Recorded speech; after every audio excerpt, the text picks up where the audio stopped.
관상 성형한다는 병원들 꽤 있었거든요. 짧은 인중은, 긴 인중은 폭이 같은 인중, 휘어진 인중, U자 모양의 인중, 평평한 인중 여기 나오네요. 가늘고 좁은 인중은 가로로 주름이 있는 인중, 수염이 있는 인중, 점 있는 인중. 인중이 마음에 안 드시는 분들은요. 안녕하세요. 성형학개론 조기남 원장입니다. 구승구결은 아닌데 남편이 인중은 있는데 홈이 없고 평평하고 딸도 유전적으로 인중 홈이 없어요. 혹시 스스로 홈을 만들 수 있나요? 제가 인중 상담도 있지만 구순혈 상담할 때 환자분들이 홈 깊어요, 얕아요, 만들고 싶어요, 뭐 이런 질문을 받을 때 설명드리는 많은 표현 중에 하나가 저 사람이 잘생겼다 못생겼다를요 누가 판단합니까? 남이 판단해 주는 거예요. 자긍심을 갖거나 컴플렉스를 갖는 거는 사람이니까 어쩔 수 없어요. 근데 바꾸려고 하는 거를 판단할 때는 제가 드리는 말씀을 가지고 결정할 때 좀 생각하셨으면 좋겠어요. 구순혈 환자분들한테 말씀드리는 게 저는 얼굴을 만들어 주려고 하는 게 아니라 재건해 주려고 한다고 얘기를 해요. 물론 희망에 따라서는 조금 모양을 더 붙이거나 바꿀 수는 있겠죠. 근데 구순혈 환자한테는 제일 중요한 거는 자연스러움이고 가능하면 움직일 때까지 자연스러웠으면 좋겠다. 아무리 예뻐졌어도 이상해지면 저는 의미가 없다고 생각해요.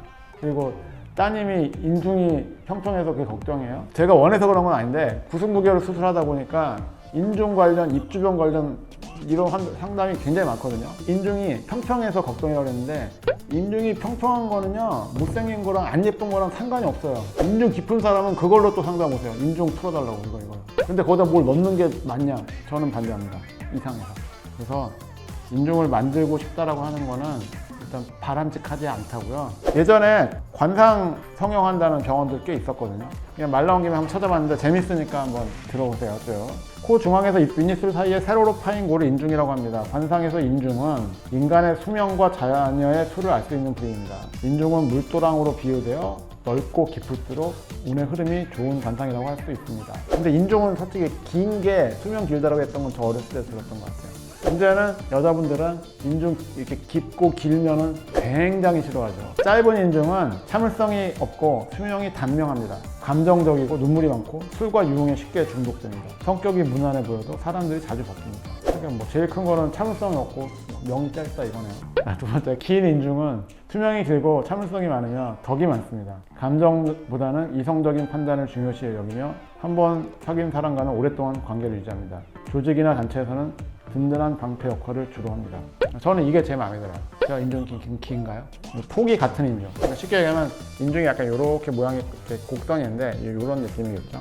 윗사람이나 아랫사람에게 평등하게 처신하며 공평함을 중요시합니다. 반면 위가 좁고 아래가 넓은 경우에는 아랫사람에게 많이 베푸는 성격이라고 하고 있습니다. 이때 윤곽이 확실하면 길한 상으로 생활력 강하고 자식운이 많으며 장수하는 상입니다. 휘어진 인중, 윗입술이 말려 들어가거나 휘어진 인중 가진 사람은 시기심 많고 허풍이 심하며 남이 잘 되는 꼴을 보지 못하는 사람입니다. 끈기가 부족해서 중년이 넘어야 운세가 좋아집니다. U자 모양의 인중, 모양이 선명하고 물방울이 떨어져도 담을 수 있을 것처럼 오목하다면 복이 많은 길한 상입니다. 평평한 인중 여기 나오네요. 인중이 평평하거나 뭐 구분선이 없거나 불분명하면 자식이 없고 궁핍한 삶을 살 수 있습니다. 그래서 걱정하시는 거라면 이해는 하지만 외적인 부분이라면 문제가 아니라고 생각합니다. 가늘고 좁은 인중은 궁핍하고 자식운이 없으며 건강 문제로 고생합니다. 가로로 주름이 있는 인중. 가로로 굵은 주름이 있으면 늙도록 자식이 없거나 대를 이을 아들이 없습니다. 여성은 이성운이 좋지 않습니다. 결혼은 어렵지 않으나 남편의 일찍이 여의거나 남편이 생활력이 없어 지속하기 어렵습니다. 수염이 있는 인중. 남성인 경우 인중에 수염이 있는 사람은 덕이 있고 이해심이 많으며 출세가 빠릅니다. 반면 수염이 거의 없는 사람은 성공의 속도가 느립니다. 이거 뭔지 아세요? 수염 길렀는데 이렇게 하는 분들 있죠. 이방수염. 점 있는 인중. 여기 점 있으면 단명한 상이나 검은 사마귀가 있으면 아들이 많습니다. 인중 가운데 사마귀나 점이 있으면 결혼을 여러 번 하거나 자녀를 돌보기 어렵습니다. 인중 양옆으로 점이 있으면 결혼 생활이 평탄하지 않습니다. 하부에 사마귀가 있으면 딸을 많이 두게 되지만 점이 있으면 이성 문제가 끊이지 않습니다. 인데 전 이런 거 처음 읽는데 제가 알던 상식이랑 비슷하긴 해요. 인중이 좀 깊으면 좋다, 길면 좋다, 뭐 약간 이런 거는 옛날 저 어렸을 때도 어디서 주워 들은 그 상식 성향의 얘기인데 인중이 마음에 안 드시는 분들은요 본인 입모양이 마음에 안 드는 거고요. 입모양이라고 하는 거는 단순히 인중이나 입술이 아니라 잇몸, 턱뼈, 치아, 입 모양이 마음에 안 드는 거를 자꾸 인중이나 입술에 투사한다라고 저는 생각을 하거든요. 여기 다 들어가요. 짧은 인중은 잇몸이 짧아요. 긴 인중은 여기가 길어요, 상하게. 그리고 잇몸도 길고. 심한 분들은 웃을 때 잇몸 보인다고 하는 그런 분들 있죠.